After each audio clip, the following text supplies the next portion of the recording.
grew at a 4.6% clip last year, which is very strong. And the great thing about it is that's only the second time that Nebraska Tourism has outpaced the industry average. The last time we did that was last year. So 2 consecutive years in a row, we've outpaced the industry growth average, which was tremendous. And again, that was the first time ever that the Honestly It's Not For Everyone campaign's been in the marketplace. So that certainly had something to do with it. It all is just really based on awareness. Everything, more people become aware of us, more people will come. So I want to give you a little history on, a brief history on where this webinar for this afternoon came from. We've been answering a lot of questions and even meeting via Zoom and other things about trends. Where are things going nationally? And as you all well know, there are a million different places rendering their opinions on what's happening. So working with Amber at Turner PR, she's put together a group of insights and trends that we kind of like and buy into for discussion this afternoon. It's a crazy world out there. This is the first time any of us have been through anything like this, and we run into questions constantly about things. So hopefully we'll cover them all today. As Amber said before, if you do have a question during the webinar, just hit it in the chat. Just type your question in the chat, and we'll get to that at the end. So without further ado, I will turn the voice over to Amber Steffens from Turner PR. Hey everyone, I have my chat screen up. So if for some reason you cannot see my screen, just send a note in the chat and I will take a look at that. And then if I'm going too fast or too slow, note that as well. For what we're going to cover today, we are going to focus on looking towards the future and really focusing on how can we rebound tourism and using PR as an avenue to do that as a starting point. So if I can get this to go, there we go. So the state of the industry, flattening the cancellation curve. I'm going to use a lot of buzzwords because they're my favorite right now. In fact, since someone had mentioned earlier that you're drinking mocktails, if you could just drink every time that you hear a buzzword, drink that mocktail and we'll tally that up at the end. So while it's impossible to know the full impacts that this situation will have on tourism, what we do know is that we're starting to see the sentiment from travelers starting to take a new turn and improve. So that means that right now is a very critical period for us in the travel industry to start looking at developing our rebound messaging, putting together health protocols, and considering our reopening incentives. 82% of travelers have indicated that they will be changing their travel plans within the next 6 months. So what that tells us is that there's also an opportunity to capture some of these travelers who maybe are still on the fence and those who have postponed or canceled their plans. Right now, it's kind of a volatile state. So there's a lot of things that are moving and less predictability than what we're used to. 57% of travelers would go on an overnight trip within the next 3 months if they were given an assurance that it's safe. What that also tells us is that health protocols are going to be super, super important and that we need to be able to spread the awareness of what those protocols are going to be once we put them in place. And then 47% of travelers, which is up from 35% over the previous week. This survey was done last week, so April 11th until last week, are likely to travel by car, with a similar number stating that they will stick to destinations that are close to home. So what we'll really be looking at from an immediate rebound standpoint is we're going to see a lot of road trips, and we'll talk about that today. We're going to see a lot of people kind of traveling within a 250-mile radius or so forth, and that will be kind of the focus for the next 3 months. And then once we get out of those next 3 months and we have a little bit more confidence building, we can be looking at more tactics from there. Google Trends, this graph at the bottom here, is showing that the interest over time is starting to rise for travel. So again, that's showing me that travelers are starting to think about travel again, and that they're looking at planning their vacations. So right now, as an industry, even though we are not necessarily open on a large scale, we do need to be thinking about that rebound messaging. And all of these stats and information, there are links to this. And so you will get a copy of this deck afterwards. So if there's something that you want to look at a little bit more, you will have the ability to do so. So predicted phases, while nothing is set in stone, we have been looking at this in 3 phases that we think will happen. Phase 1 is from June until September 2020, and we're starting to see some of this right now. States are starting to reopen kind of on a tiered basis. Travelers are starting to consider long weekend trips. They're stuck at home. They want to get out and do something, but they're also very cautious on that. Drivable destinations will be what they look at first.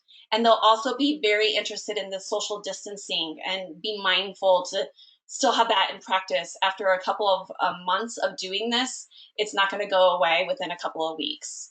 And then adjusting to our new norm, we know that there's going to be implications in the travel industry as a whole. Heightened health screenings, we're already starting to see that at airports where they're introducing thermal scanners and some other aspects to that. So just like when we went through 9/11, there will be lasting effects from this. We just don't quite know exactly what those will look like yet. And then as we enter phase 2, so phase 2 is really that October 2020 to March 2021 timeframe. That's when we expect that regional and direct flight market will start to pick back up again. The one thing to consider with that is there will likely be higher flight costs because of social distancing measures. There's been talk about removing the middle seat as an option to book. So there will likely be higher flight costs that could continue to make road trips a very strong avenue in terms of tourism. It'll be a little bit more affordable, especially for those families who want to be traveling and getting out and doing stuff together.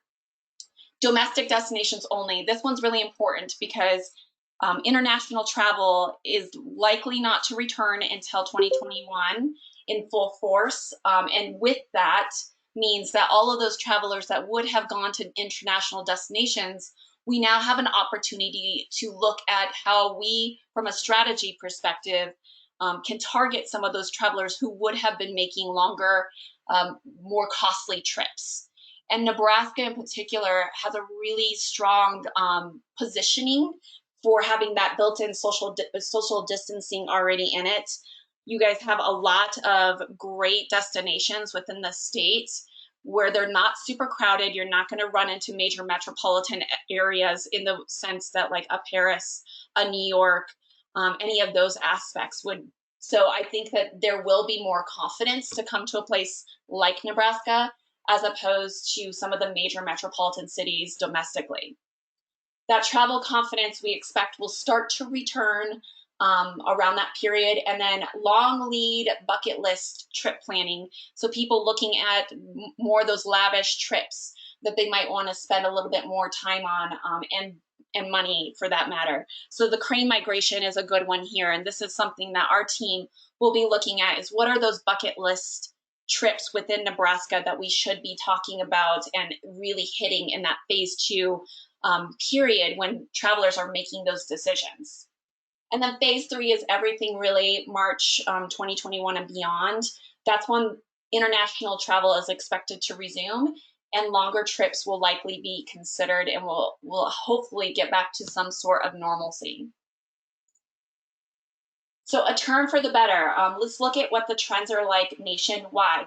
So this is a graph from arrival lists that they take from GPS, and they show kind of a US daily travel index. And again, all these things are links in here. So this data changes pretty much every day, and you're able to go and look at it if you want to see how things are moving. But right now, what was interesting to me is you'll see on this red line that's curving up, we're starting to see people actually get back on the road and spend more time in their car and travel to places. This graph right here is showing those travelers who have moved at least 50 miles from their home and spent a minimum of 2 hours in the car. So that is kind of an uptick, and you'll notice like earlier in February, we're certainly not into those levels, but we're definitely creeping up into that area. When you look at Nebraska, so you can kind of segment this down per state. So Nebraska's change, while it's lower than kind of the nation average, and there are some reasons for that, and my suspicion is because Nebraska is hitting the peak of this virus at a later stage than some other areas in the nation. You will see that kind of slower down ramp up, but the thing that I like to notice on here is that circle. So that circle on that graph is really showing people who are 250 miles away from anywhere that they're traveling to.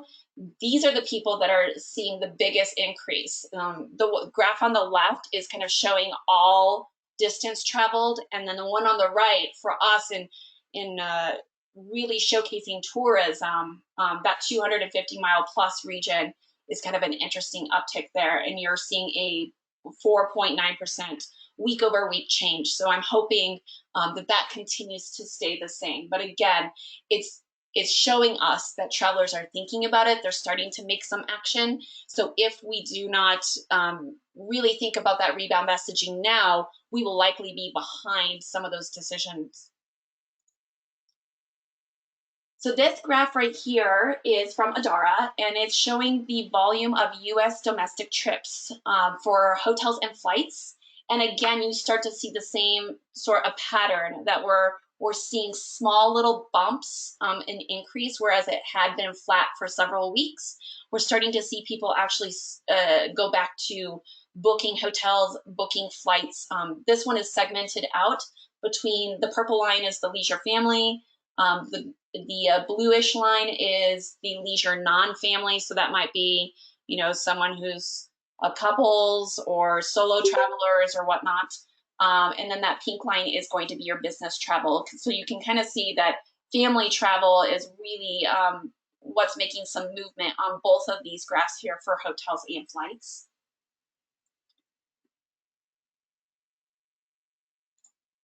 And then this graph right here is showing the flight booking lead time by the type.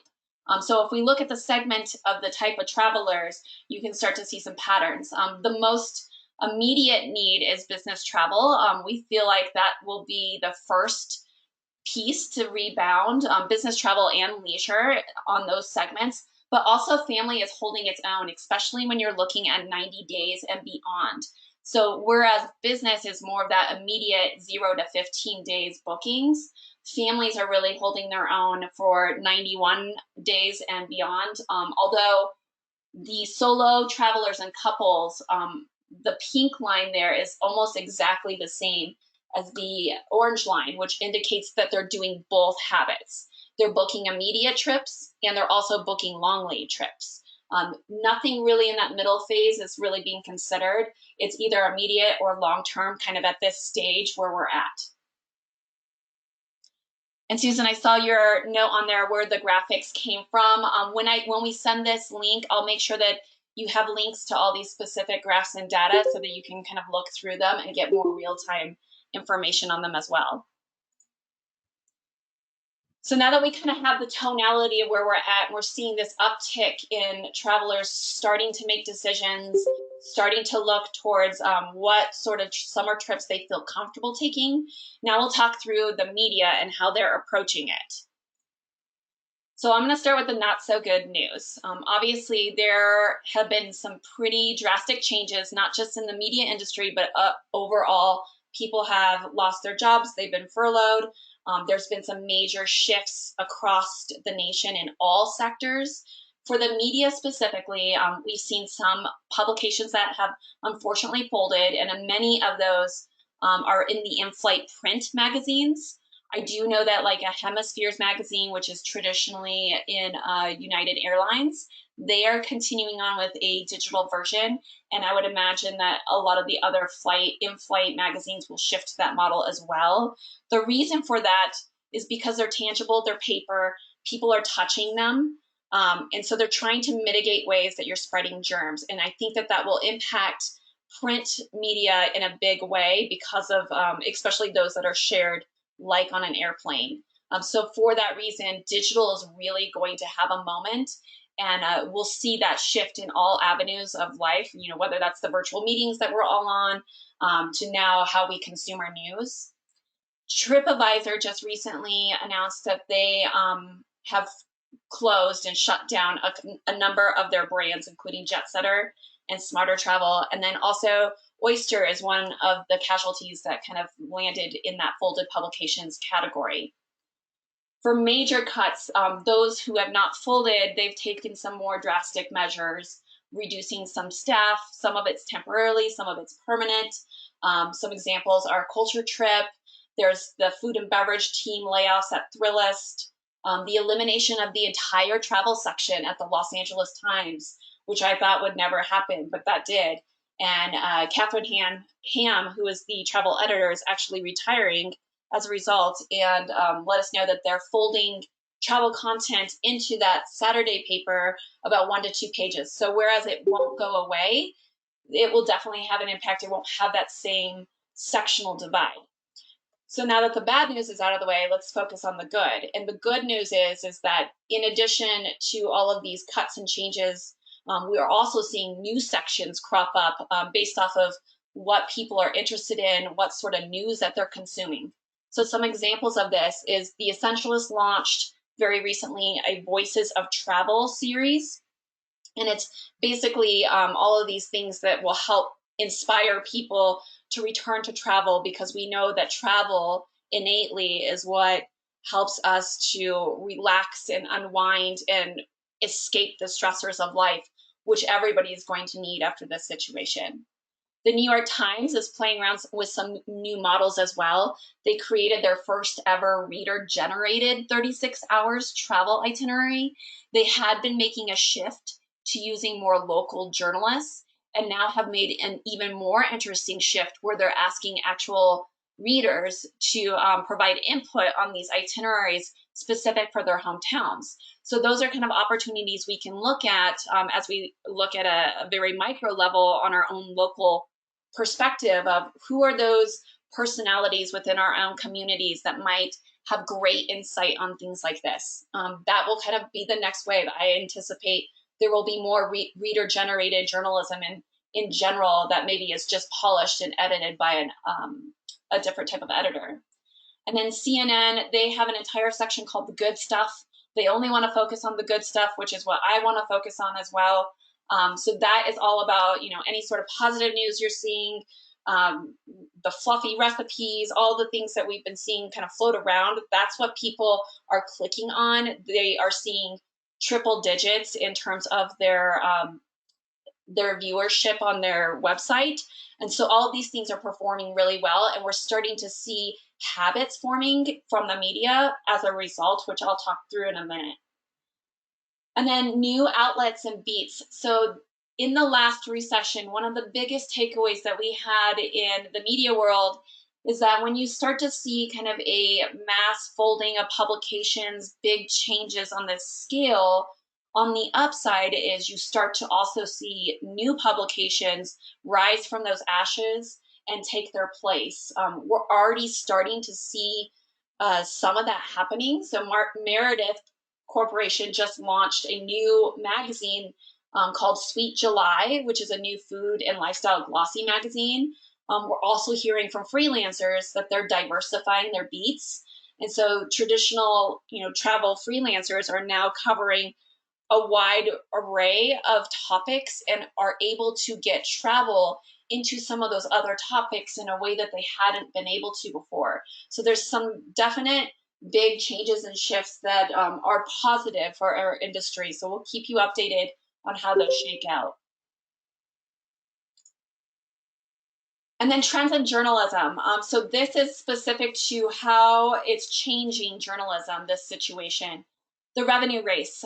As I'm sure all of you are aware, ad dollars are down. And so as a result, page space is becoming increasingly more limited. and publishers are having to look at new ways to make that revenue. So we expect that there will be more content collaborations, the introduction of affiliate links.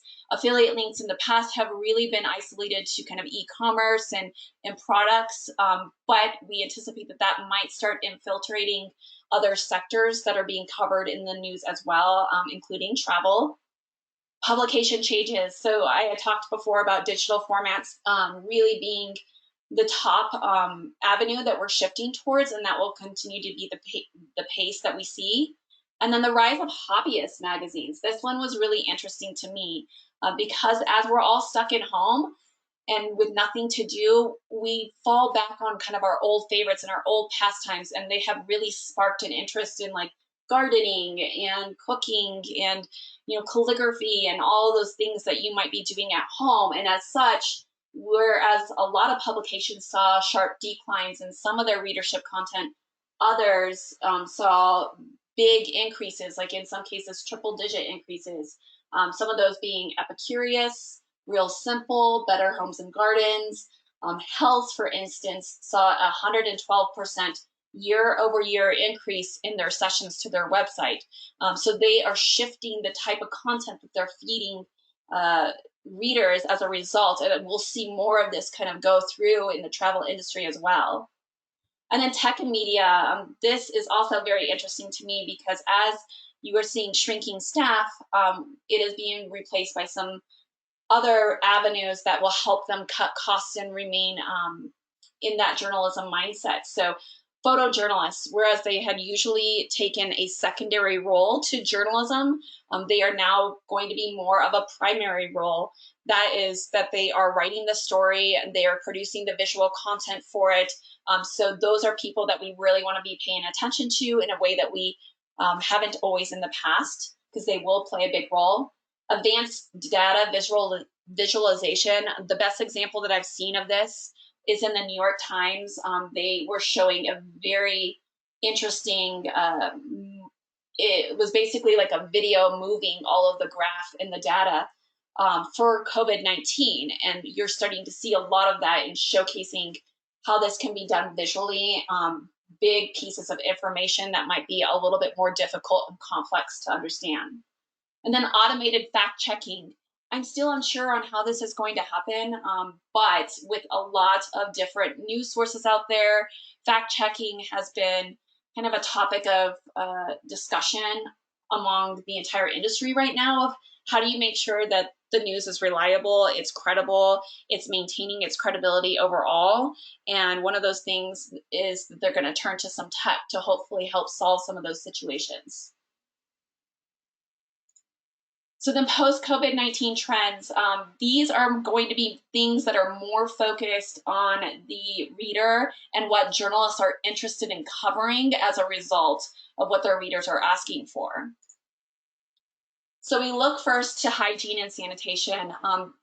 This is going to be one of those buzzwords that everybody's going to drink to throughout the entire year. So cleanliness is of utmost importance. Some of the things that we're seeing across the industry is the introduction of ultraviolet light cleaning. There's a couple hotels that are now starting to implement robots that are doing these UV light cleaning sessions. There are places that are introducing temperature scanners, touchless technology. So obviously all three of those are taking technology and using it in a smart way. But then there's also some interesting things that are coming out of this whole situation, such as hospitality and health brand collaborations. One of the most recent ones that we've seen is Hilton just partnered with Lysol to create a Hilton Clean Stay with Lysol protection. So there are some interesting brand collaborations and partnerships being thrown out there. And I expect that there will be more of those as we go through this situation. And then face mask and sanitation travel protocols. This can be everything from requiring people to wear face masks at all times on a flight to just sanitation just being a basic standard that people are going to have to adhere to. There was an interesting restaurant that I saw that was putting up individual greenhouses to make kind of a social distancing aspect to it, but also much more visually appealing. And that's an example of things that we're seeing from a tourism industry of how people are getting competitive within and really making sure that they're catering to that customer and what their mindset is right now, which is the cleanliness. Holistic health, I mean, health and wellness has always been kind of a trend, but we're going to be seeing more of that cognitive and mental health programs popping up.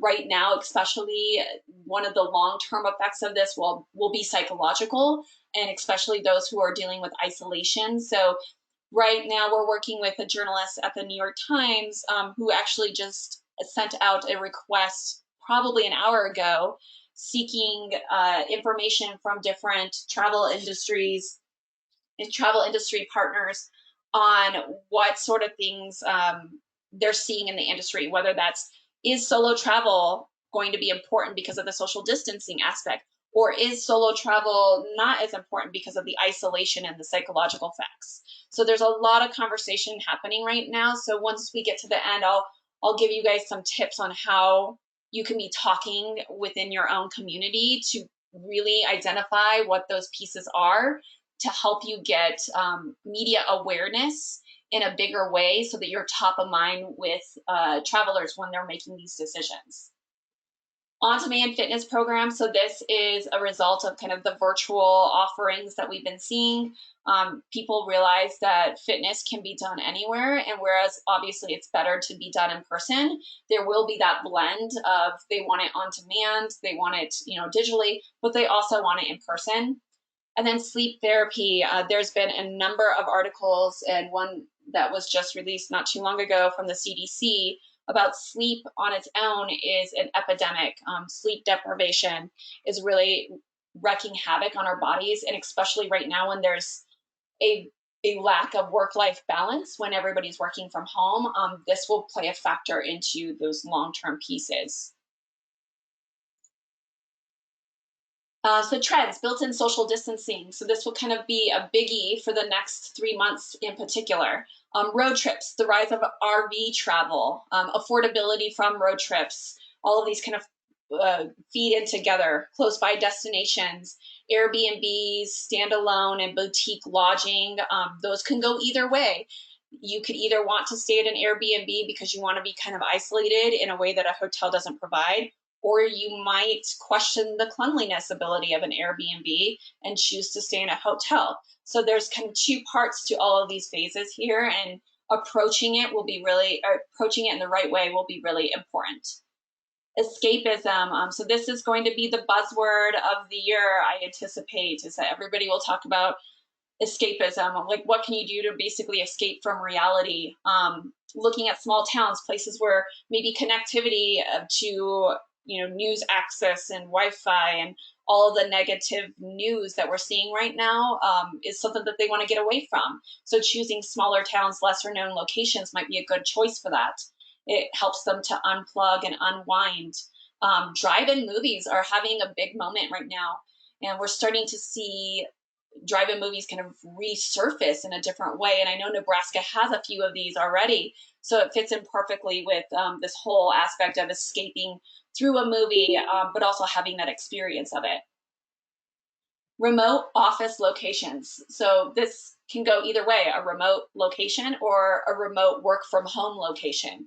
Knowing that there's a vast majority of people who didn't realize they could work from home before, but they do now, it opens up a new opportunity and door for tourism where you can find yourself working in any location. So why would you work from your home office if you could get in the car and go, to Lake McConaughey and work remotely from a cabin nearby or something of that nature, so that you have that blend between work and work-life balance. So leisure had always been kind of the buzzword for business travel, but I think it'll take more of a consumer-facing role in the leisure space when you're looking at the leisure first and the work as kind of that secondary piece to it. People becoming digital nomads in the real estate industry, especially with the younger set of individuals, they're buying less homes and they're making the homes wherever they want to be in that particular month, that year. So they're becoming this whole wave of digital nomads which plays a huge role into travel as well. And then finally on this, outdoor adventure. So camping, recreational activities, those things will be important, especially as people want to really get outside, have some fresh air, not wear a mask somewhere that they don't have to wear a mask, and enjoy the outdoors even more so than they wanted to before. With that, we anticipate seeing permitted and timed entrances, particularly with places like major national parks where there had been overcrowding before. That will probably play a bigger role into making sure that we're still practicing social distancing, and we're also eco-friendly on the environment. So it might solve two issues at the same time. So we'll look for more permitted and timed entrances from some national parks and state parks. Connectivity. So this is connectivity, not necessarily in the technical sense, but more on connecting with people and humans. Having this isolated instance has really brought people back to what's important, and that is their relationships with other individuals. So for family, I'm calling this extended family, but it's not really extended family in the true sense. It's really the definition of family is being extended to include other groups that haven't traditionally been thought of as family travel. So pet travel being one of those instances, travel spouses, this idea that you might have like a colleague or somebody that you always travel with, and they're kind of your travel spouse, and you have this similar tastes in where you want to go, and you end up traveling with these people all the time. It could be a friend that you like to travel with all the time. So your travel spouse might be someone you just escape with. Gramping is another example of this. So this is kind of that take on the multi-gen travel, just removing the parents, so skip gen travel, and connecting with everyone at all levels. And then a hobbyist comeback. So we had talked a little bit about how hobbyist magazines have really seen an uptick in this situation, whereas others maybe saw a deep down spike. And with this, the literary movement, we're seeing more people turn to books, and book sales have actually increased for some cases. In fact, that in the US, there was a 66% lift in sales for children nonfiction titles, likely driven by activity books and so forth. So there's a way for travel to get into the mix on this in kind of some unique and unusual ways. Do-it-yourself crafts and skills have been important, cooking and gardening, journaling and lettering. So thinking about, as you're putting together programs within your community, knowing that travelers are looking for these things, if you're a hotel, are you offering maybe a do-it-yourself craft kit welcome amenity upon arrival? Do you have gardening classes? Are you doing something that might involve brush pen art, where you can really truly make that like kind of a meditative session? So these are some of the things to think about as you're looking at what sort of programs do I want to offer in the next year. They don't always have to be deal related. And how can I really hit what travelers are looking for right now, and media, and what are they going to cover? So then lastly is the environmental impact. We have seen some positive news during this COVID-19 quarantine in the environment, specifically showing how some of the carbon emissions have been reduced, and wildlife has returned to areas that they hadn't been before. And so whereas sustainability was still a very big topic before that, we anticipate that it will become even more so as we look at some of the learnings from quarantine and how do we apply them on a long-term scale. And then aside with that is the job market and sustainability potentially having an impact on creating new jobs and so forth, to help in these recovery efforts. So it will be something that we look at from a multitude of directions. E-road trips will become in play. So if you are on a route where there might be electric car stations for recharging, those are kind of interesting aspects. Or if you have something like that in your destination. Eco-friendly food. This is food that has a positive impact on the environment and is not detrimental. There's been a lot of negative news around like almond growing right now, mostly because almonds take a lot of water to grow. So there will be more of that shift, especially since Nebraska is a place where agriculture is important. There are ways that we can look at that from a tourism standpoint and promoting some of the positive aspects that really tie to this environmental piece. And then wildlife conservation, the cranes are an obvious one for me. I know that people are doing a lot of things and really paying attention to it on a larger scale, knowing that in places like Africa, this quarantine meant that poachers had more access to different areas. And so there's a lot of movement, particularly with travelers, on wanting to support a positive environment moving forward. So then planning ahead, this is all about what can you be doing to make sure that you have the strongest rebound possible. So that first category there is asking questions, discovering patterns. I'm a big believer that knowledge is power, and the more knowledge that you know, the more likely you're able to get in front of something. So are you seeing anything that might indicate that travel confidence is starting to return within your own stuff? Like if you're a restaurant, are you starting to see the number of reservations go up? And the same thing with the number of people that are dining in from week over week. Are you seeing a certain type of traveler if you're a hotel? Is there more luxury travelers? Is there more solo travelers? What are these patterns that we can identify? And if we're each within our individual communities identifying those patterns as a state, we have some pretty strong information that we can make better strategy pieces for that. And make sure that we're targeting the right publications that are going to have an impact on actual bookings and data for travelers to come to Nebraska. What are the top questions and concerns that you're getting from travelers? This is important because as we're listening to travelers, we want to make sure that we're catering kind of our product, if you will, to what they want. And if it's cleanliness, and we're hearing a lot of like, well, what are you doing to sanitize things?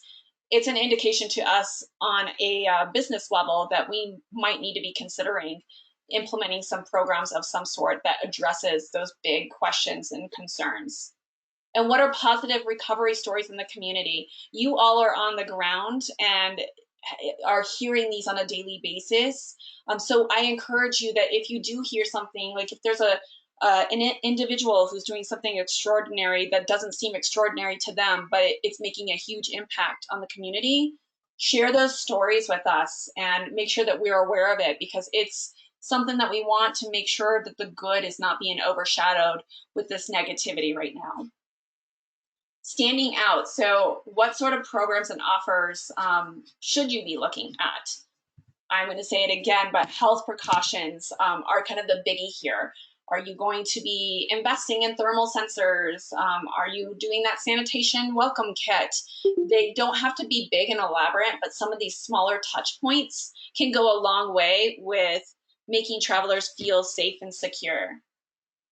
Getting creative with some of those packages, deals, and incentives.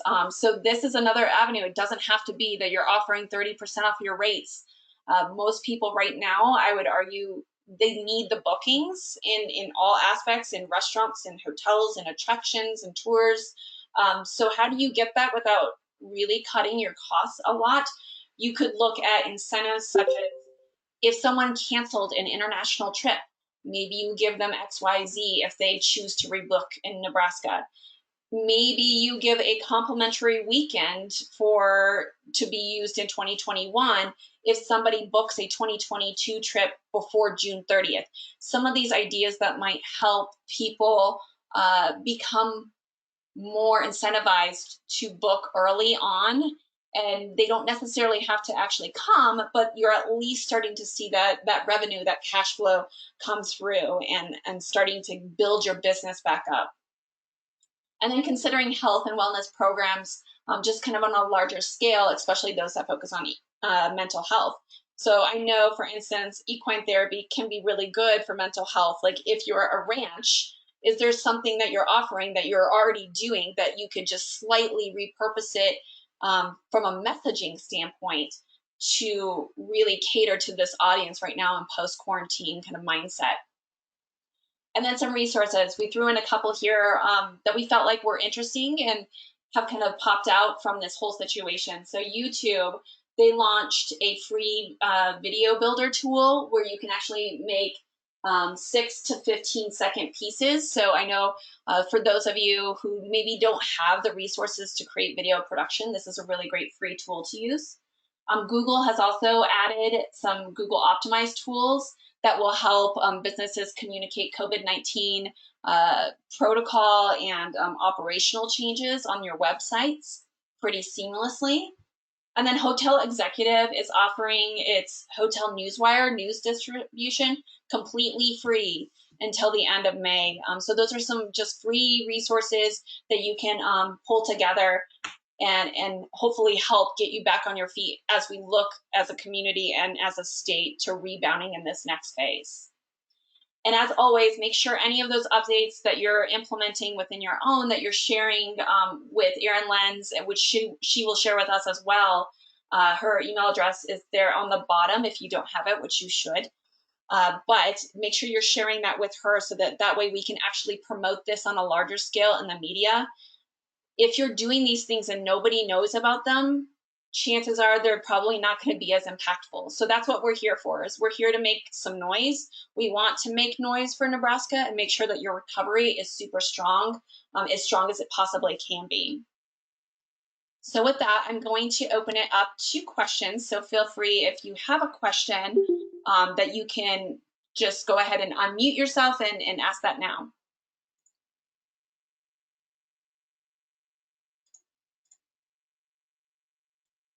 Okay. Well, if there are no questions, what I will do is we'll package this up and we'll send it over to Erin, and she'll get that over to you so that you have links and everything to all the data that's included in here.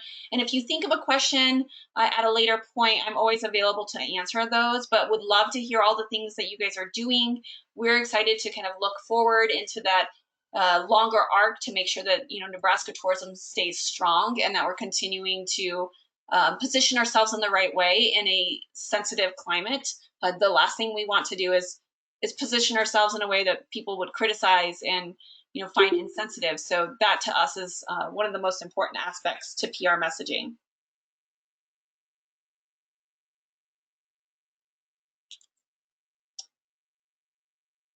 And then I'll turn it over, John, or Erin or Jen. Do you guys have anything that you wanted to add before we close the meeting?